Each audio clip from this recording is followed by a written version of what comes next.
Hi fam. So, my next reading is going to be Selected Poetry by Emily Dickinson. And there's a bit of biographical information about her. She was born in 1830 in Amherst, Massachusetts. She died in 1886. And she was considered an eccentric. Most of the collections are posthumous. I'll read this sometime. I will read about Walt Whitman too. Maybe I'll do them together. But the poetry, here we go. These are all numbered. There's over 1,600 I know of. I don't know exactly how many there are, but these are just selected, so I'll give the number at the beginning. They don't have names. 49. I never lost as much but twice, and that was in the sod. Twice have I stood a beggar before the door of God. Angels twice descending reimbursed my store. Burglar, banker, father, I am poor once more. 67. Success is counted sweetest by those who ne'er succeed. To comprehend a nectar requires sorest need. Not one of all the purple host who took the flag today can tell the definition so clear of victory, as he defeated, dying, on whose forbidden ear the distant strains of triumph burst agonized and clear. 130. These are the days when birds come back, a very few, a bird or two, to take a backward look. These are the days when skies resume the old sophistries of June, a blue and gold mistake. O fraud that cannot cheat the bee, almost thy plausibility induces my belief. Till ranks of seeds their witness bear, and softly through the altered air hurries a timid leaf. O sacrament of summer days, O last communion in the haze, permit a child to join. Thy sacred emblems to partake, thy consecrated bread to take, and thine immortal wine. 214. I taste a liquor never brewed, from tankards scooped in pearl. Not all the vats upon the Rhine yield such an alcohol. Inebriate of air am I, and debauchee of dew, reeling through endless summer days from inns of molten blue. When landlords turn the drunken bee out of the foxglove's door, when butterflies renounce their drams, I shall but drink the more. Till seraphs swing their snowy hats, and saints to windows run, to see the little tippler leaning against the sun. 241. I like a look of agony because I know it's true. Men do not sham convulsion nor simulate a throe. The eyes glaze once, and that is death. Impossible to feign the beads upon the forehead by homely anguish strung. Number 249. Wild nights, were I with thee, wild nights should be our luxury. Futile the winds to a heart in port, done with the compass, done with the chart. Rowing in Eden, the sea. Might I but moor tonight in thee. 252. I can wade grief, whole pools of it, I'm used to that. But the least push of joy breaks up my feet, and I tip, drunken, let no pebble smile. 'Twas the new liquor, that was all. Power is only pain, stranded through discipline, till weights will hang, Give balm to giants, and they'll wilt like men. Give Himaleh, they'll carry him. 258. There's a certain slant of light, winter afternoons, that oppresses, like the heft of cathedral tunes. Heavenly hurt it gives us. We can find no scar, but internal difference where the meanings are, none may teach it. Any, 'tis the seal despair. An imperial affliction sent us of the air. When it comes, the landscape listens. Shadows hold their breath. When it goes, 'tis like the distance on the look of death. 280. I felt a funeral in my brain, and mourners to and fro kept treading, till it seemed that sense was breaking through. And when they all were seated, a service, like a drum, kept beating, till I thought my mind was going numb. And then I heard them lift a box and creak across my soul with those same boots of lead again. Then space began to roll. As all the heavens were a bell and being but an ear and eye and silence, some strange race wrecked, solitary, here. And then a plank in reason broke, and I dropped down and hit a world at every plunge, and finished knowing then. 285. The robin's my criterion for tune, because I grow where robins do. But were I cuckoo born, I'd swear by him, the ode familiar, rules the noon. The buttercup's my whim for bloom, because we're orchard sprung. But were I Britain born, I'd daisies spurn, none but the nut, October fit, because through dropping it the seasons flit. I'm taught without the snow's tableau winter, where lie, to me, because I see New Englandly the Queen discerns like me provincially. 288. I'm nobody. Who are you? Are you nobody too? Then there's a pair of us? Don't tell. They'd advertise, you know. How dreary to be somebody.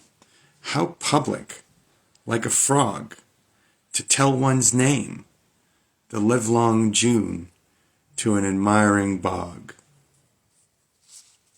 290. Of bronze and blaze the north tonight, so adequate, it forms, so preconcerted with itself, so distant to alarms, an unconcern so sovereign to universe, or me, infects my simple spirit with taints of majesty, till I take vaster attitudes, and strut upon my stem, disdaining men and oxygen for arrogance of them. My splendors are menagerie, but their completeless show will I entertain the centuries when I am long ago an island in dishonored grass, whom none but beetles know. 303. The soul selects her own society, then shuts the door to her divine majority, present no more. Unmoved, she notes the chariots, pausing at her low gate. Unmoved, an emperor be kneeling upon her mat. I've known her from an ample nation. Choose one, then close the valves of her attention, like stone. 320. We play at paste till qualified for pearl, then drop the paste and deem ourself a fool. The shapes, though, were similar, and our new hands learned gem tactics, practicing sands. 322. There came a day at summer's full entirely for me. I thought that such were for the saints, where resurrections be. The sun as common went abroad, the flowers, accustomed blue, as if no soul the solstice passed that maketh all things new. The time was scarce profaned by speech. The symbol of a word was needless, as at sacrament the wardrobe of our Lord. Each was to each the sealed church, permitted to commune this time, lest we too awkward show at supper of the Lamb. The hours slid fast, as hours will, clutched tight by greedy hands, so faces on two decks look back, bound to opposing lands, and so when all the time had leaked, without external sound, each bound the other's crucifix, we gave no other bond, sufficient troth that we shall rise, deposed at length the grave, to that new marriage justified through Calvaries of love. 324. Some keep the Sabbath going to church. I keep it staying at home, with a bobolink for a chorister and an orchard for a dome. Some keep the Sabbath in surplice. I just wear my wings, and instead of tolling the bell for church, our little sexton sings. God preaches, a noted clergyman, and the sermon is never long. So instead of getting to heaven at last, I'm going all along. 328. A bird came down the walk. He did not know I saw. He bit an angleworm in halves and ate the fellow raw. And then he drank a dew from a convenient grass, and then he hopped sidewise to the wall to let a beetle pass. He glanced with rapid eyes that hurried all around. They looked like frightened beads, I thought. He stirred his velvet head, like one in danger, cautious. I offered him a crumb, and he unrolled his feathers and rowed him softer home. Then oars divide the ocean, too silver for a seam, or butterflies off banks of noon leap, plashless as they swim. 341. After great pain, a formal feeling comes. The nerves sit ceremonious like tombs. The stiff heart questions, was it he that bore, and yesterday or centuries before? The feet mechanical go round, of ground or air or aught, a wooden way, regardless grown, a quartz contentment like a stone. This is the hour of lead, remembered if outlived, as freezing persons recollect the snow, first chill, then stupor, then the letting go. 376. Of course I prayed, and did God care? He cared as much as on the air a bird had stamped her foot, and cried, give me my reason, life I had not had, but for yourself.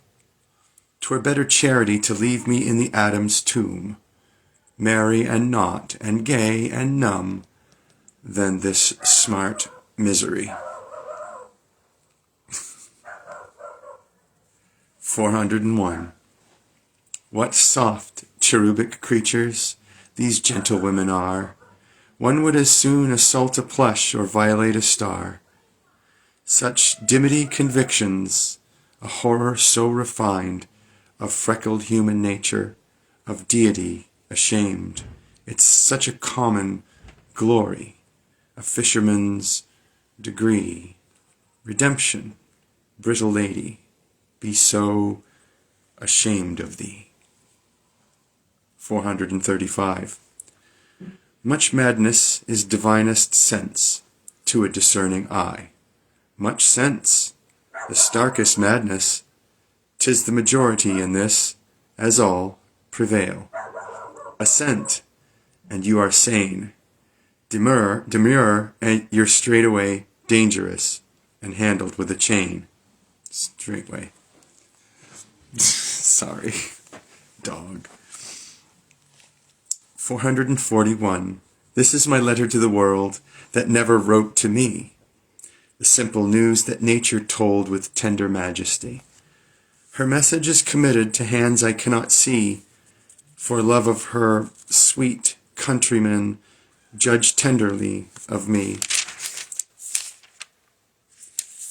448. This was a poet.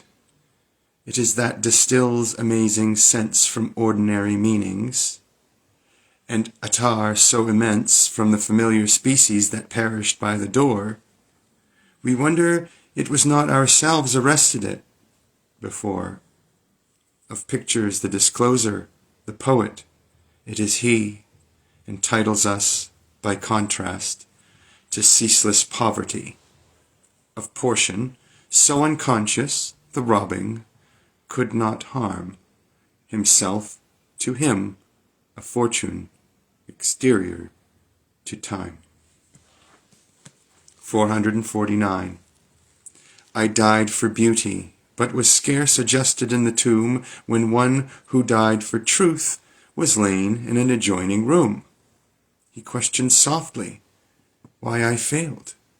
For beauty, I replied, and I for truth, themself are one, brethren, we brethren are, he said. And so, as kinsmen met a night, we talked between the rooms until the moss had reached our lips and covered up our names. 465. I heard a fly buzz when I died.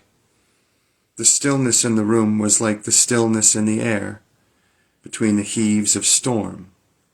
The eyes around had wrung them dry, and breaths were gathering firm for that last onset when the king be witnessed in the room. I willed my keepsakes, signed away what portion of me be assignable, and then it was there interposed a fly, with blue, uncertain stumbling buzz between the light and me, and then the windows failed, and then I could not see to see. Number 478. I had no time to hate, because the grave would hinder me, and life was not so ample I could finish enmity. Nor had I time to love, but since some industry must be, the little toil of love, I thought, be large enough for me. 511. If you were coming in the fall, I'd brush the summer by with half a smile and half a spurn, as housewives do a fly.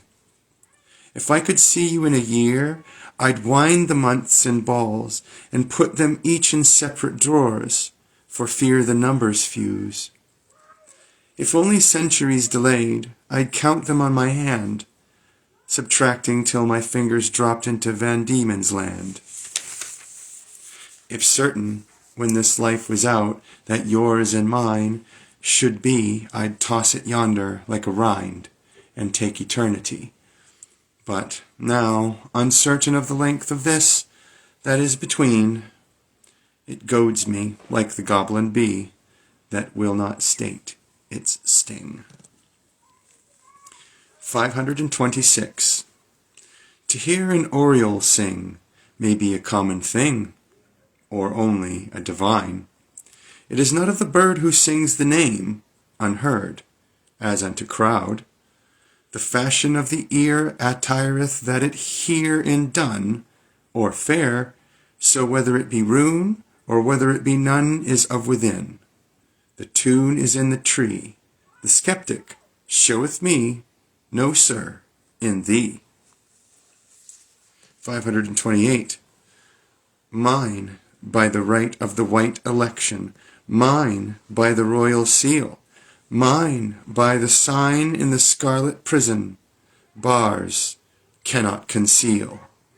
Mine, here in vision and in veto, mine by the grave's repeal, titled, confirmed, delirious charter, mine, long as ages steal. 547. I've seen a dying eye run round and round a room in search of something, as it seemed, then cloudier become, and then obscure with fog, and then be soldered down, without disclosing what it be 'twere blessed to have seen. 556. The brain within its groove runs evenly and true, but let a splinter swerve, 'twere easier for you to put a current back, when floods have slit the hills, and scooped a turnpike for themselves, and trodden out the mills. Number 569. I reckon, when I count at all, first poets, then the sun, then summer, then the heaven of God, and then the list is done. But looking back, the first so seems to comprehend the whole, the others look a needless show. So I write, poets, all, their summer lasts a solid year. They can afford a sun the East would deem extravagant, and if the further heaven be beautiful as they prepare for those who worship them, it is too difficult a grace to justify the dream. 576. I had been hungry all the years my noon had come to dine. I trembling drew the table near, and touched the curious wine. 'Twas this on tables I had seen, when turning, hungry, home I looked in windows, for the wealth I could not hope, for mine. I did not know the ample bread, 'twas so unlike the crumb the birds and I had often shared in nature's dining room. The plenty hurt me, 'twas so new, myself felt ill and odd, as berry of a mountain bush, transplanted to the road. Nor was I hungry, so I found that hunger was a way of persons outside windows, the entering takes away. 581. I found the words to every thought I ever had, but one, and that defies me, as a hand did try to chalk the sun. To races, nurtured in the dark, how would your own begin? Can blaze be shown in cochineal, or noon in Mazarin? 585. I like to see it lap the miles, and lick the valleys up, and stop to feed itself at tanks, and then prodigious step around a pile of mountains, and supercilious pier in shanties by the sides of roads, and then a quarry pair, to fit its ribs and crawl between, complaining all the while in horrid, hooting stanza, then chase itself downhill, and neigh like Boanerges, then, punctual as a star, stop, docile and omnipotent at its own stable door. 632.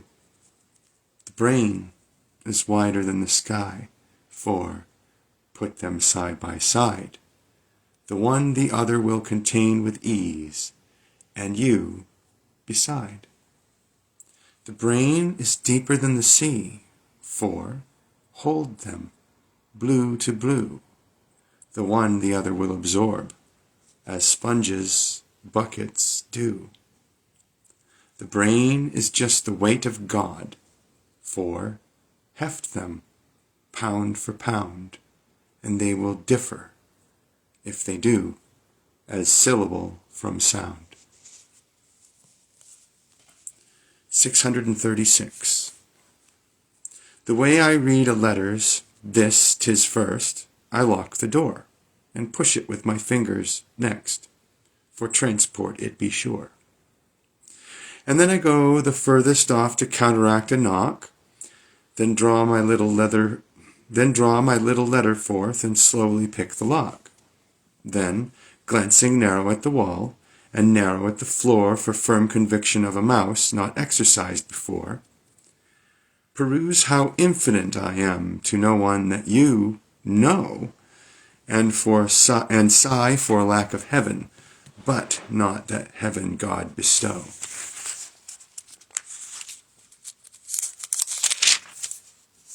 640. I cannot live with you. It would be life, and life is over there, behind the shelf. The sexton keeps the key to putting up our life, his porcelain like a cup. Discarded of the housewife, quaint or broke, a newer severs pleases, old ones crack.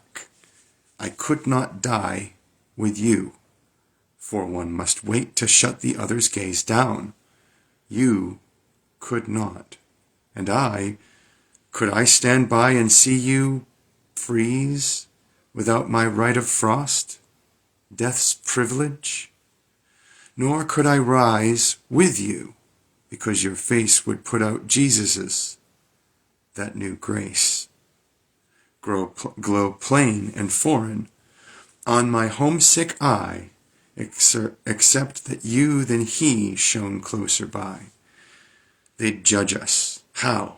For you served heaven, you know, or sought to. I could not, because you saturated sight, and I had no more eyes for sordid excellence as paradise. And were you lost, I would be, though my name rang loudest on the heavenly fame. And were you saved, and I condemned to be where you were not, that self were hell to me. So we must meet apart, you there, I here, with just the door ajar, that oceans are, and prayer and that white sustenance, despair. 650. Pain has an element of blank. It cannot recollect when it begun, or if there were a time when it was not. It has no future, but itself. Its infinite contain its past, enlightened to perceive new periods of pain. 657. I dwell in possibility, a fairer house than prose, more numerous of windows, superior, for doors, of chambers as the cedars, impregnable of eye, and for an everlasting roof the gambrels of the sky. Of visitors the fairest, for occupation, this, the spreading wide my narrow hands to gather paradise. 701. A thought that went up in my mind today that I have had before, but I did not finish, some way back. I could not fix the year, nor where it went, nor why it came, the second time to me, nor definitely what it was have I the art to say. But somewhere in my soul I know I've met the thing before. It just reminded me 'twas all, and came my way no more. 712. Because I could not stop for death, he kindly stopped for me. The carriage held but just ourselves and immortality. We slowly drove. He knew no haste, and I had put away my labor and my leisure too, for his civility. We passed the school where children strove at recess. In the ring, we passed the fields of gazing grain. We passed the setting sun. Or rather, he passed us. The dews drew quivering and chill, for only gossamer, my gown, my tippet only tulle. We paused before a house that seemed a swelling of the ground. The roof was scarcely visible.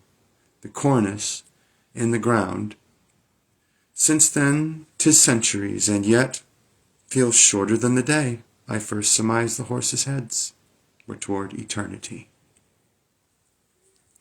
732. She rose to his requirement, dropped the playthings of her life, to take the honorable work of woman and of wife. If aught she missed in her new day of amplitude or awe, our first perspective, or the gold in using wear away, it lay unmentioned, as the sea developed pearl and weed, but only to himself be known the fathoms they abide. 754. My life had stood a loaded gun in corners, till a day the owner passed, identified and carried me away. And now we roam in sovereign woods, and now we hunt the doe, and every time I speak for him, the mountains straight reply, and I do smile, and do I smile, such cordial light upon the valley glow. It is as a Vesuvian face had let its pleasure through, and when at night our good day done, I guard my master's head, 'tis better than the eider duck's deep pillow to have shared. To foe of his, I'm deadly foe. None stir the second time, on whom I lay a yellow eye or an emphatic thumb. Though I than he may longer live, he longer must than I, for I have but the power to kill, without the power to die. 816. A death blow is a life blow to some, who till they died did not alive become. Who had they lived had died, but when they died, vitality begun. 823. Not what we did shall be the test, when act and will are done, but what our Lord infers we would had we diviner been. 986. A narrow fellow in the grass occasionally rides. You may have met him. Did you not his notice sudden is? The grass divides as with a comb, a spotted shaft is seen, and then it closes at your feet and opens further on. He likes a boggy acre, a floor too cool for corn. Yet when a boy in barefoot I more than once at noon have passed, I thought, a whiplash, unabrading in the sun. When stooping to secure it, it wrinkled and was gone. Several of nature's people I know, and they know me. I feel for them a transport of cordiality, but never met this fellow attended, or alone, without a tighter breathing and zero at the bone. 1052. I never saw a moor, I never saw the sea, yet I know how the heather looks, and what a billow be. I never spoke with God, nor visited in heaven, yet certain am I of the spot, as if the checks were given. 1078. The bustle in a house, the morning after death, is solemnest of industries enacted upon earth. The sweeping up the heart and putting love away we shall not want to use again until eternity. 1082. Revolution is the pod systems rattle from, when the winds of will are stirred. Excellent is bloom. But except its russet base every summer be the entomber of itself, so of liberty, left inactive on the stalk, all its purple fled, revolution shakes it for test if it be dead. 1100. The last night that she lived, it was a common night, except the dying. This to us made nature different. We noticed smallest things, things overlooked before by this great light upon our minds, italicized, as 'twere. As we went out and in between her final room and rooms where those to be alive tomorrow were, a blame that others could exist while she must finish, quite a jealousy for her arose, so nearly infinite. We waited while she passed. It was a narrow time. Too jostled were our souls to speak. At length the notice came. She mentioned and forgot, then lightly as a reed bent to the water, struggled scarce, consented, and was dead. And we placed the hair, and drew the head erect, and then an awful leisure was belief to regulate. 1129. Tell all the truth, but tell it slant. Success in circuit lies, too bright for our infirm delight, the truth's superb surprise. As lightning to the children eased with explanation kind, the truth must dazzle gradually, or every man be blind. 1176. We never know how high we are till we are asked to rise, and then if we are true to plan, our statures touch the skies. The heroism we recite would be a normal thing, did not ourselves the cubits warp for fear to be a king. 1207. He preached upon breadth till it argued him narrow. The broad are too broad to define, and of truth, until it proclaimed him a liar, the truth never flaunted a sign. Simplicity fled from his counterfeit presence, as gold the pyrites would shun. What confusion would cover the innocent Jesus to meet so enabled a man? 1263. There is no frigate like a book to take us lands away, nor any coursers like a page of prancing poetry. This traverse may the poorest take without oppressive toll. How frugal is the chariot that bears the human soul? Not with a club, 1304. Not with a club the heart is broken, nor with a stone. A whip so small you could not see it I've known, to lash the magic creature till it fell, yet that whip's name too noble then to tell. Magnanimous as bird by boy descried, singing unto the stone of which it died. Shame need not crouch in such an earth as ours. Shame, stand erect, the universe is yours. 1332. Pink, small and punctual, aromatic, low, covert, in April, candid in May, dear to the moss, known to the knoll, next to the robin in every human soul. Bold little beauty bedecked with thee nature forswears antiquity. 1463.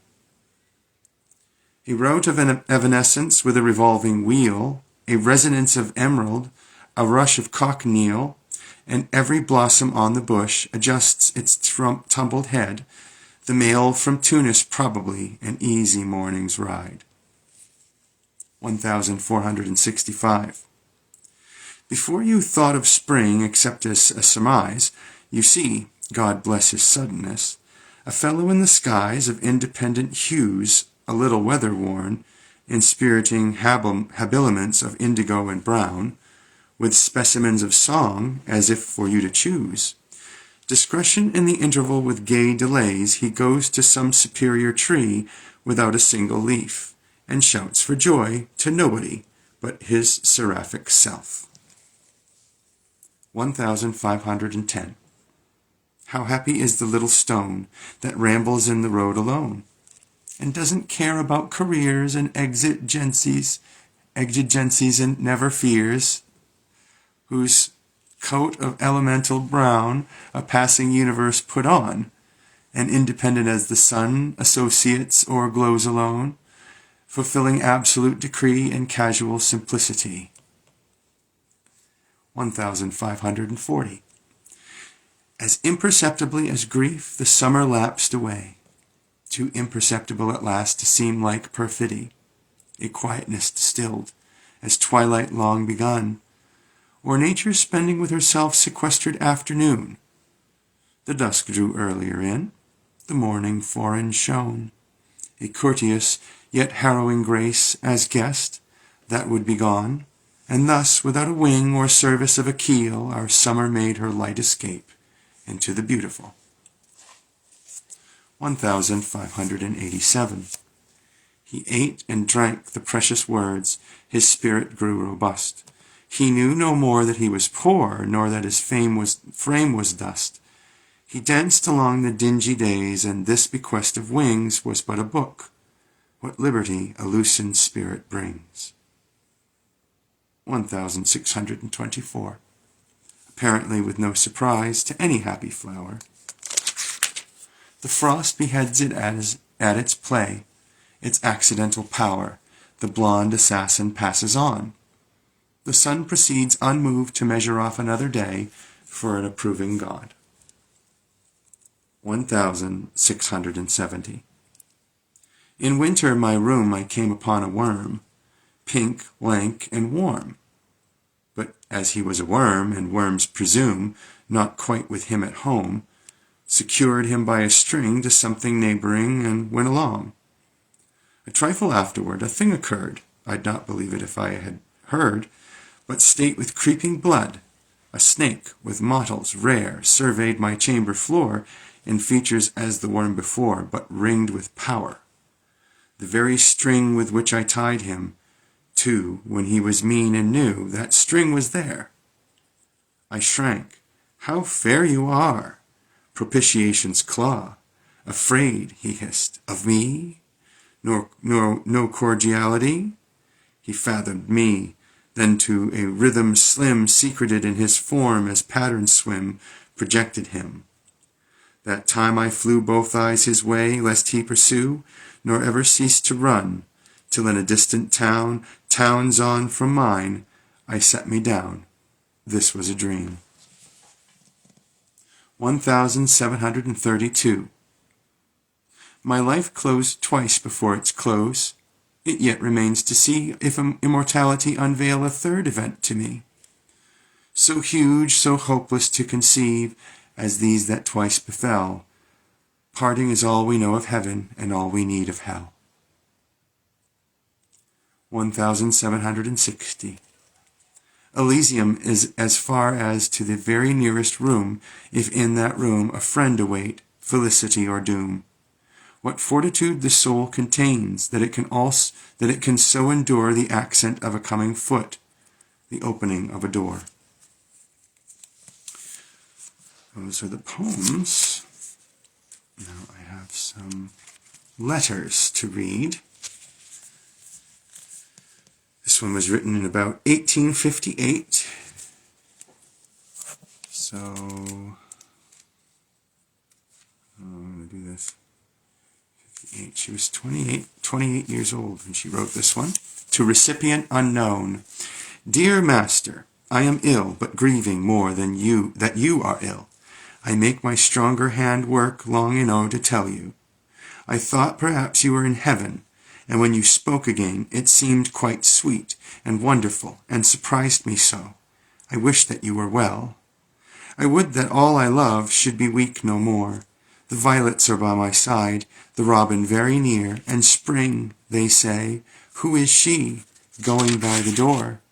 Indeed, it is God's house, and these are gates of heaven, and to and fro the angels go with their sweet postilions. I wish that I were great like Mr. Michelangelo, and I could paint for you. You asked me what my flowers said. Then they were disobedient. I gave them messages. They said what the lips in the west say when the sun goes down, and so says the dawn. Listen again, Master. I did not tell you that today had been the Sabbath day. Each Sabbath on the sea makes me count the Sabbaths, till we meet on shore. And whether the hills will look as blue as the sailors say, I cannot talk of any more tonight, for this pain denies me. How strong when weak to recollect, and easy quite to love. Will you tell me, please to tell me, soon as you are well. Next letter is written in 1861. He was 31 years old. Master, if you saw a bullet hit a bird, and he told you he wasn't shot, you might weep at his courtesy, but you would certainly doubt his word. One drop more from the gash that stains your daisy's bosom. Then would you believe? Thomas's faith in anatomy was stronger than his faith in faith. God made me, Master. I didn't be myself. I don't know how it was done. He built the heart in me. By and by it outgrew me.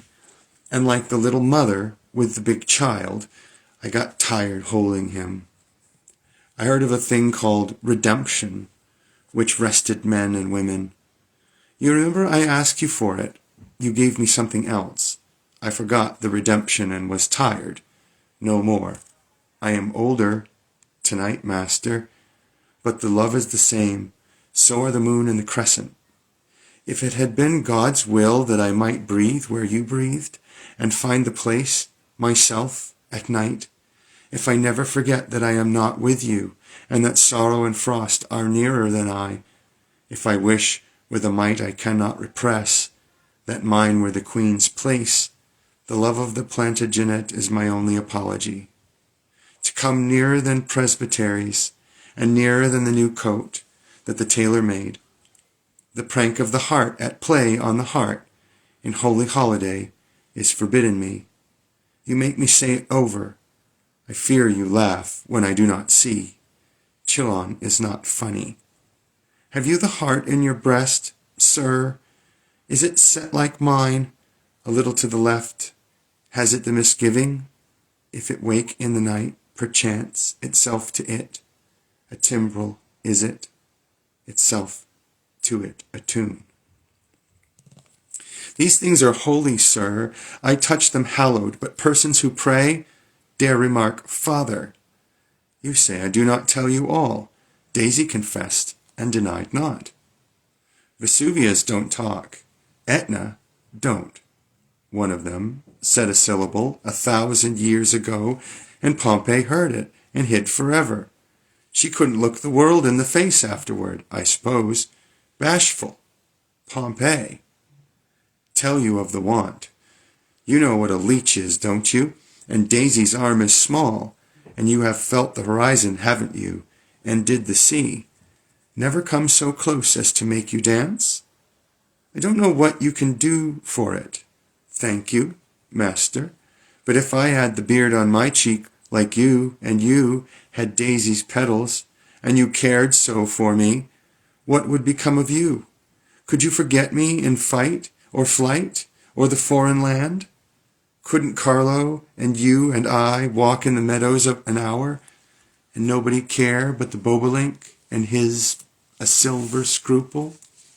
I used to think when I died I could see you, so I died as fast as I could, but the corporation are going heaven too, so I won't be sequestered now. Excuse me. Say I may wait for you. Say I need go with no stranger to me, untried fold. I waited a long time, Master, but I can wait more. To wait till my hazel hair is dappled and you carry the cane. Then I can look at my watch, and if the day is too far declined, we can take the chances for heaven. What would you do with me if I came in white? Have you the little chest to put thee alive in? I want to see you more, sir, than all I wish for in this world, and the wish, altered a little, will be my only one for the skies. Could you come to New England? Would you come to Amherst? Would you like to come, Master? Would Daisy disappoint you? No, she wouldn't. Sir, if it were comfort forever, just to look in your face while you looked in mine, then I could play in the woods till dark, till you take me where sundown cannot find us, and the true keep coming till the town is full. I didn't think to tell you, you didn't come to me in white, nor ever told me why. No rose, yet felt myself a bloom, no bird, yet rode in ether.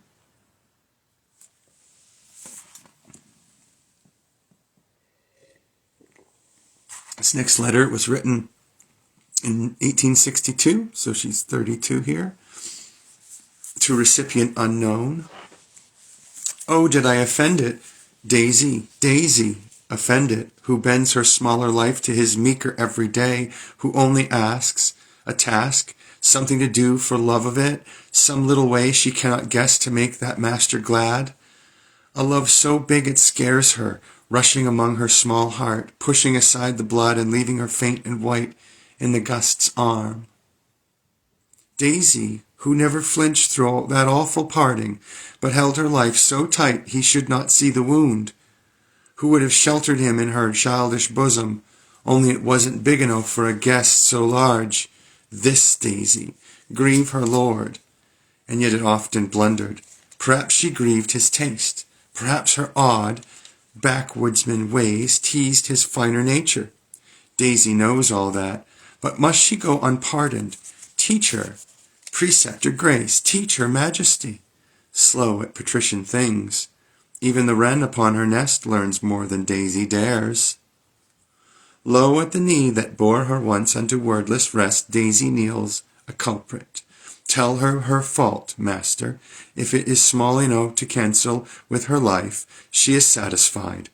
But punish, don't banish her. Shut her in prison, sir.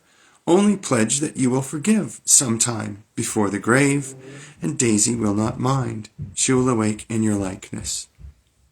Wonder stings me more than the bee, who did never sting me, but made gay music with his might wherever I did go. Wonder wastes my pound. You said I had no sighs to spare. You send the water over the dam in my brown eyes. I've got a cough as big as a thimble, but I don't care for that. I've got a tomahawk in my side, but that don't hurt me much. Her master stabs me more. Won't he come to her, or will he let her seek him, never minding so long wandering, if to him at last? Oh, how the sailor strains when his boat is filling. Oh, how the dying tug till the angel comes. Master, open your life wide and take me in forever. I will never be tired. I will never be noisy when you want to be still. I will be your best little girl. Nobody else will see me but you. But that is enough. I shall not want any more, and all that heaven only will disappoint me, will be because it's not so dear. Next one is 15th April 1862, 32 years old. This one is addressed to T.W. Higginson. Mr. Higginson, are you too deeply occupied to say if my verse is alive? The mind is so near itself, it cannot see distinctly, and I have none to ask. Should you think it breathed, and had you the leisure to tell me, I should feel quick gratitude. If I make the mistake that you dared to tell me would give me sincerer honor toward you, I enclose my name, asking you, if you please, sir, to tell me what is true. That you will not betray me, it is needless to ask, since honor is its own pawn. The next letter, 25th of April, 10 days later, to T.W. Higginson. Mr. Higginson, your kindness claimed earlier gratitude, but I was ill and write today from my pillow. Thank you for the surgery. It was not so painful as I supposed. I bring you others, as you ask, though they might not differ. While my thought is undressed, I can make the distinction, but when I put them in the gown, they look alike, and numb.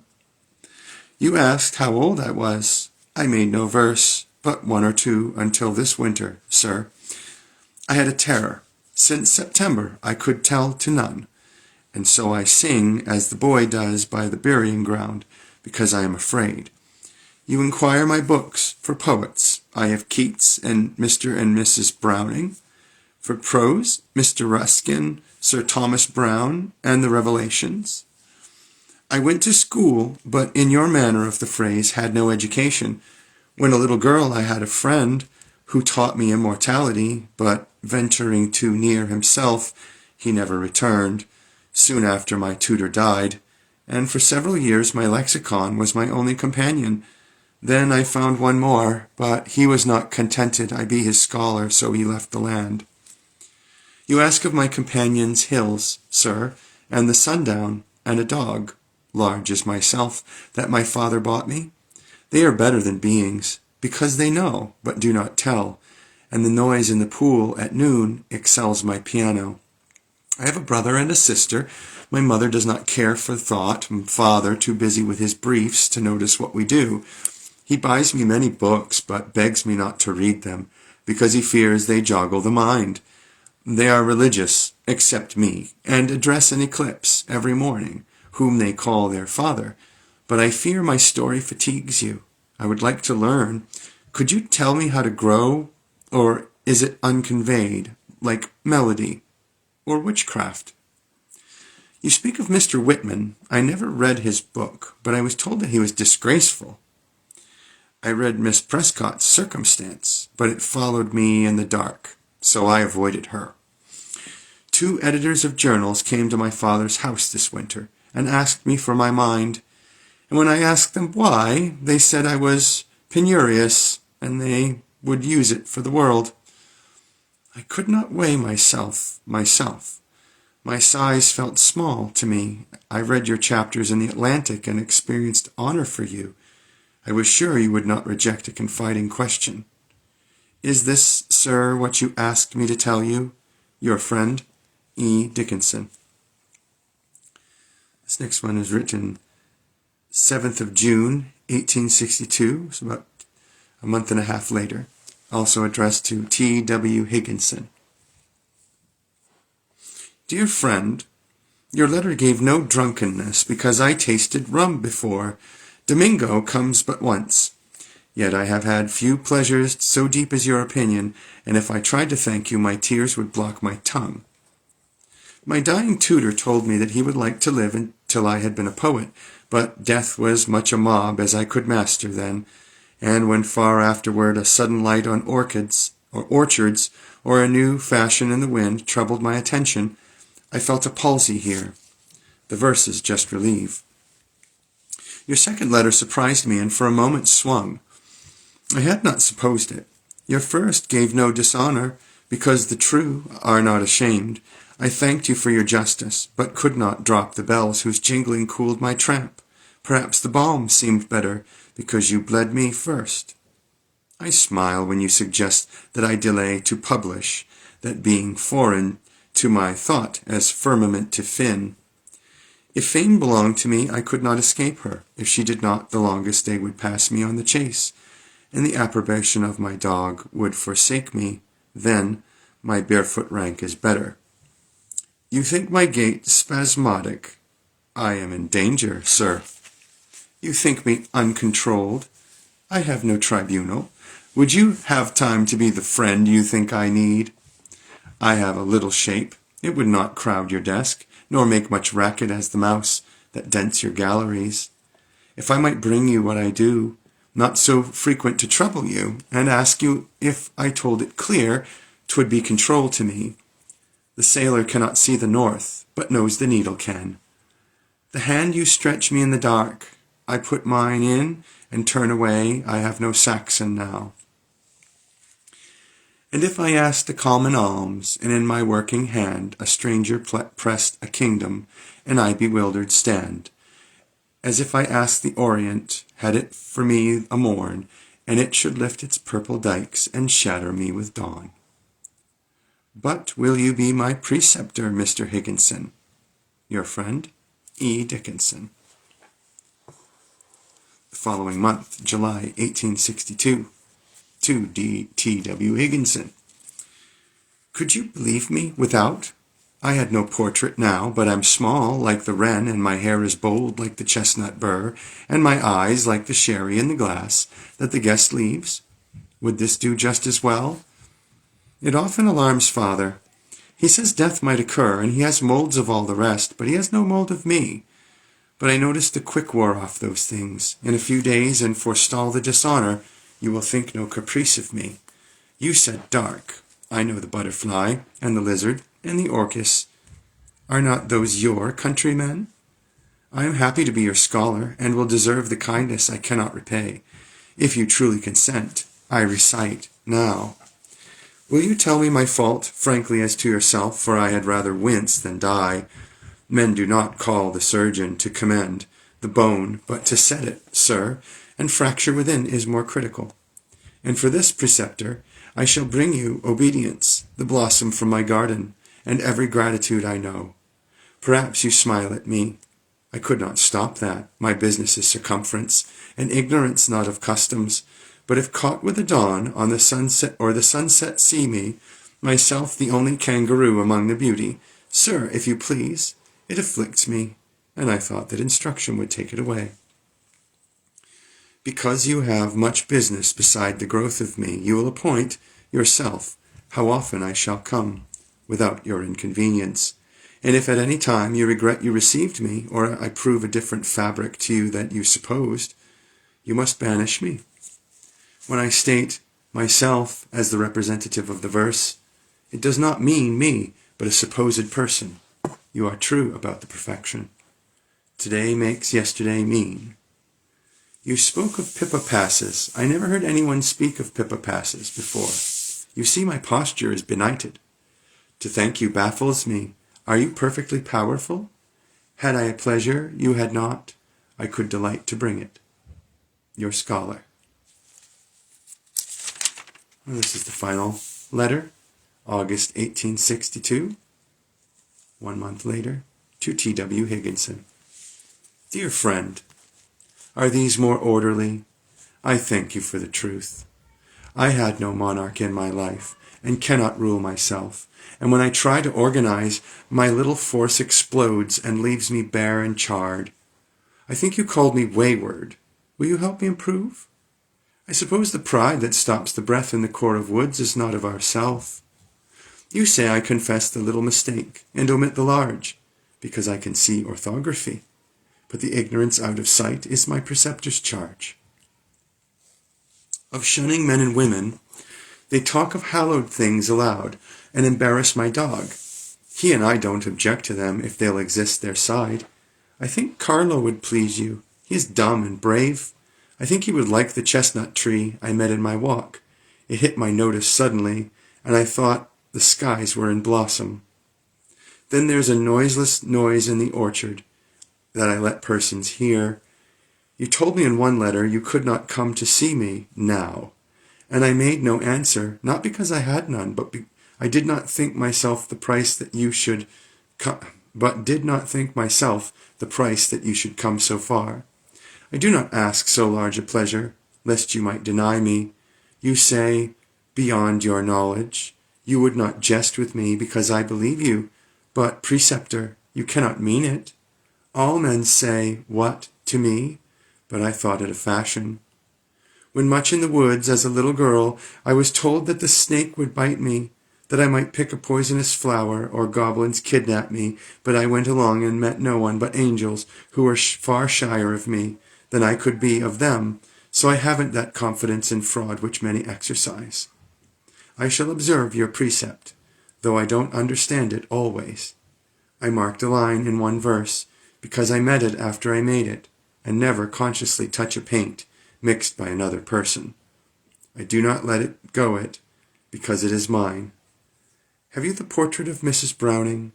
Persons sent me 3. If you had none, will you have mine? Your scholar.